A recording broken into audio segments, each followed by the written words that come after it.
Hey guys, welcome to VR Talk. Today I'm going to be talking about the Oculus Quest 2. I'll be going over the good, the bad, and the great stuff about this headset, and why I believe that this is the new king of VR, and if it's something that you should consider upgrading to or getting as your first headset.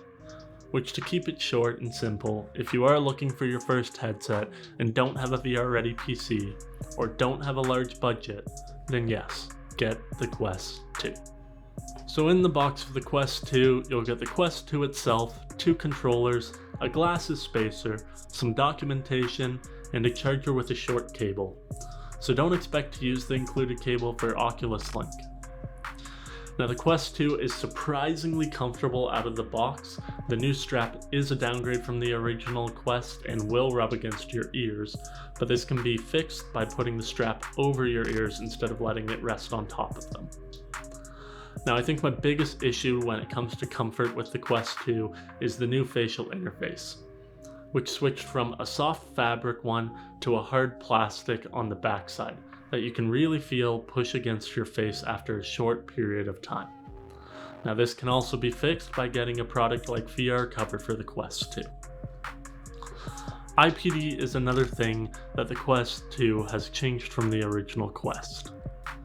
Now in case you don't know what IPD is, it is the distance between the pupils of your eyes, and it is very important for VR as you want to have the lenses of the headset line up with your IPD to avoid blurry visuals and any eye strain that could cause headaches.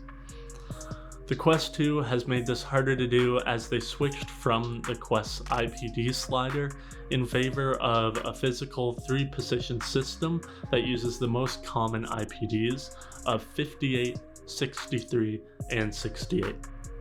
Now I fall above the max limit at 71, but I'm still able to use the headset without issues. The only thing I want to mention here is that if you are at the 3rd position of 68, you will be able to see the edge of the single panel LCD screen. Now it's not super noticeable, but it is there, so just keep that in mind if your IPD falls at 68 or above.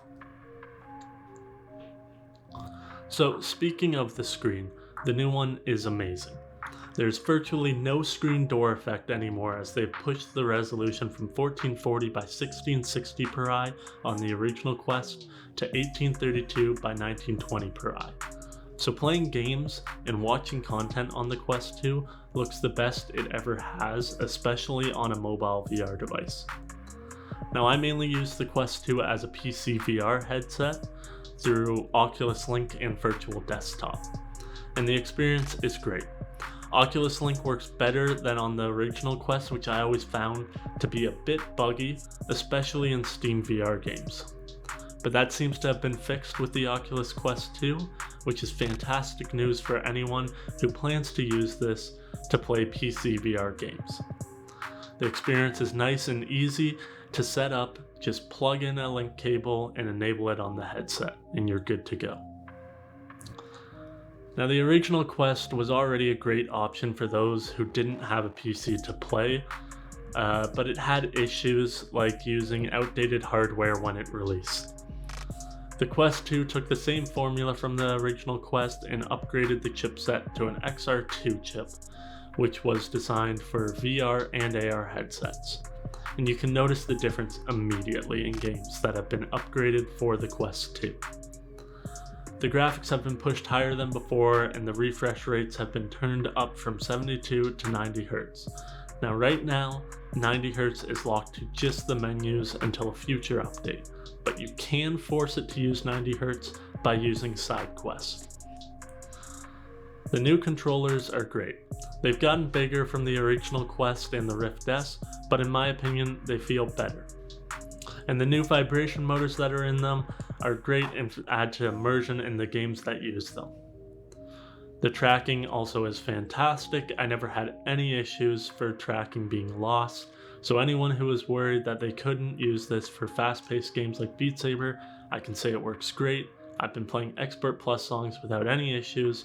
However, the tracking is dependent on the amount of lighting you have available, so make sure to play in brightly lit rooms for the best experience.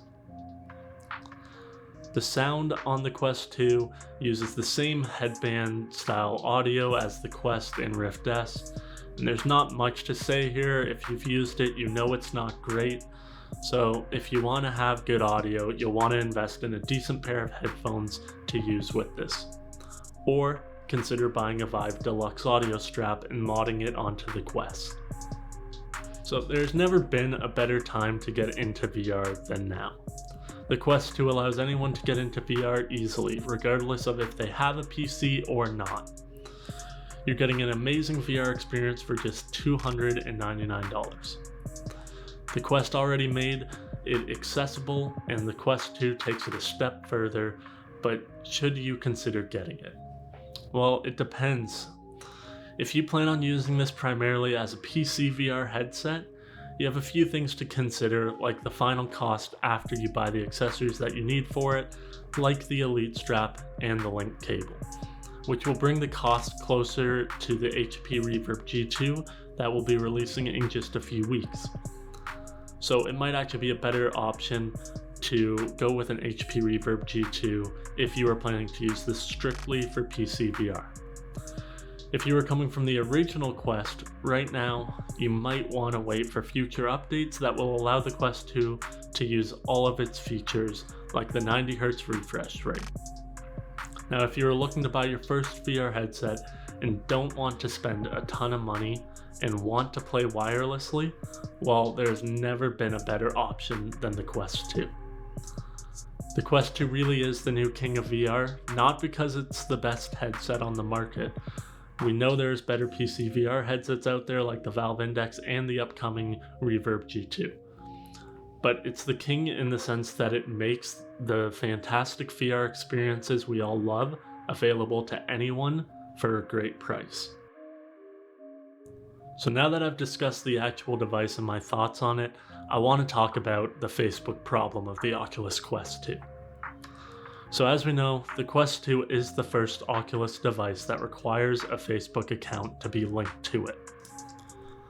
Now this has some data privacy issues that some people just won't be okay with, and that's completely understandable. If you're interested in what type of data Facebook will be collecting from your Oculus device, you can read the terms of service, which I have linked in the description.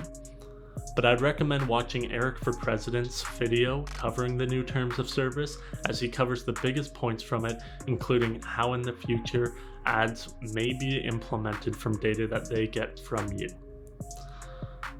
The other issue with the terms of service is that Facebook can decide to ban you for some pretty vague reasons. And we've already seen this with people being banned on their new Facebook accounts and losing access to all their games on their Oculus library and effectively making their $300 headset a paperweight.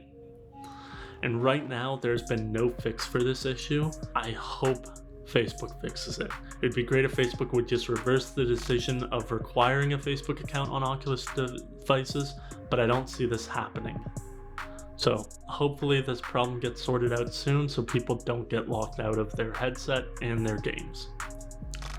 That does it for this video. If you've bought the Quest 2, let me know your thoughts so far on it in the comments below. If you have any questions about the Quest 2, let me know either in the comments or on my Twitter page. If you liked the video, consider subscribing and leaving a like. Stay fresh, and I'll see you in the next one.